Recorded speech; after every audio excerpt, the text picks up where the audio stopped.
భూతగ్రామः స ఏవాయం భూత్వా భూత్వా ప్రలీయతే రాత్ర్యాగమే వసః పార్థ ప్రభవత్యహరాగమే.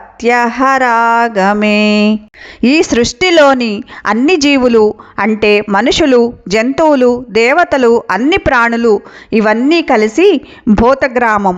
జీవులు పుడతారు, జీవిస్తారు, చనిపోతారు, మళ్ళీ పుడతారు, మళ్ళీ లయమవుతారు. ఈ చక్రం ఆగదు.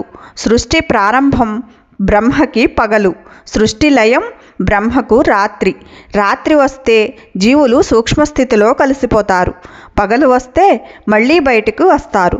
జీవులు తమ ఇష్టంతో పుట్టరు, కర్మబంధం వల్ల ప్రకృతి చక్రం ప్రకారం పుడతారు. నేను స్వతంత్రుడిని అని అనుకుంటాం, కానీ కర్మబంధం వల్ల జనన మరణ చక్రంలో తిరుగుతూనే ఉంటాం అని శ్రీకృష్ణ భగవానుడు చెప్తున్నారు. హరే కృష్ణ.